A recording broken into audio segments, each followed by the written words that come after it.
selamat datang di podcast kita hari ini. Nah, kali ini kita bakal ngobrolin topik yang menarik banget dan penting banget buat para calon pemimpin di masa depan nih, yaitu membangun tim yang berkinerja tinggi. Betul banget, karena dalam dunia kerja atau organisasi, keberhasilan itu tidak hanya ditentukan oleh individu, tetapi kerja sama tim dan juga pekerja yang solid itu dapat membangun sebuah organisasi atau tim kerja yang sangat baik. Terima kasih. Nah, dan hari ini kita kedatangan 9 narasumber keren yang bakal berbagi pengalaman dan pandangannya nih tentang gimana sih seorang pemimpin bisa membentuk tim yang kuat, kolaboratif, dan berdaya tinggi. Langsung saja kita mulai pada topik yang pertama dengan judul kepemimpinan dalam membentuk tim yang solid. Nah, untuk membahas topik ini kita mulai dulu dengan narasumber satu, yaitu Kak Meli. Nah, menurut Kak Meli nih, apa sih tim yang solid itu? Menurut saya, tim yang solid itu adalah tim yang mempunyai tujuan bersama dan saling percaya. Bukan cuma kerja bareng, tapi juga saling dukung dan jujur satu sama lain. Ya, menarik banget podcast kita pada hari ini. Nah, untuk Abang Rizal ada pertanyaan. Nah, untuk Abang Rizal ini pertanyaannya, bagaimana peran pemimpin itu dalam membentuk tim yang solid? Menjadi seorang pemimpin itu harus menjadi contoh dan perekat di dalam tim.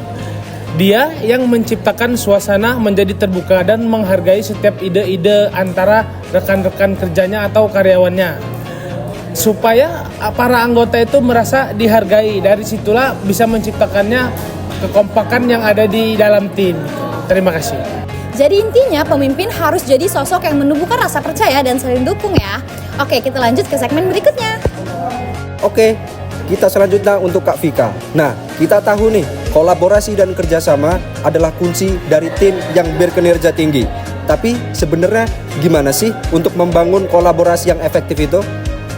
Menurut saya, kolaborasi ini lebih dari sekadar kerjasama tentang menyatukan kekuatan individu untuk mencapai hasil yang lebih besar. Pemimpin harus bisa menempatkan setiap anggota sesuai potensinya. Setuju banget. Nah, untuk selanjutnya Kak Rama nih, boleh kasih contoh konkret nggak sih Kak cara menumbuhkan kolaborasi itu sendiri? Oke, jadi yang pertama itu kita harus mengadakan yang namanya forum rutin. Jadi itu bisa kita buat secara mingguan atau bulanan, dan juga kita harus mengadakan yang namanya brainstorming idea. Itu namanya kita mengadakan diskusi dan juga membangun sistem komunikasi yang baik. Tujuannya apa? Yang pasti dan jelas adalah tujuannya agar setiap anggota itu merasa suaranya terdengar. Seperti itu. Luar biasa banget narasumber kita pada hari ini nih teman-teman. Nah, untuk selanjutnya untuk Kak Haryati nih pertanyaannya. Ini kalau sinergi agar bisa muncul secara alami dalam tim itu seperti apa dan bagaimana? Terima kasih. Nah, jadi untuk munculin sinergi itu kuncinya ada di komunikasi yang sehat dan kejelasan peran. Jadi kalau semua orang tahu apa tugasnya dan saling percaya antara anggota tim, sinergi itu akan terbentuk dengan sendirinya. Terima kasih. Jadi kolaborasi dan sinergi itu bukan kebetulan, tapi hasil dari kepemimpinan yang aktif membangun keterbukaan dan kerjasama. Sekarang kita masuk ke bagian terakhir nih. Nah, untuk Kak Rengga sendiri nih, keterlibatan dan pemberdayaan tim itu yang seperti apa Kak Rengga? Bisa jelaskan keterlibatan itu mengapa penting? Kenapa keterlibatan itu penting? Karena keterlibatan membuat anggota merasa memiliki kontribusi nyata. Jika anggota dilibatkan dalam sebuah keputusan, mereka merasa lebih semangat dan lebih memiliki tanggung jawab terhadap hasil kerja tim. Nah, kalau pemberdayaan sendiri seperti apa sih menurut Kak Firza? Pemberdayaan itu artinya memberi kepercayaan dan ruang bagi anggota untuk berkembang. Pemimpin yang baik bukan yang bisa mengatur semua hal, tetapi yang bisa memberi kepercayaan pada orang lain untuk bisa tumbuh. Setuju banget nih. Nah, untuk Kak Mila sendiri nih, kalau tim sudah diberdayakan, itu pastinya hasil luar biasa kan? Bener banget. Jadi anggota yang merasa dipercaya akan lebih loyal, termotivasi dan inisiatif. Dan itulah tanda tim sudah berkinerja dengan tinggi.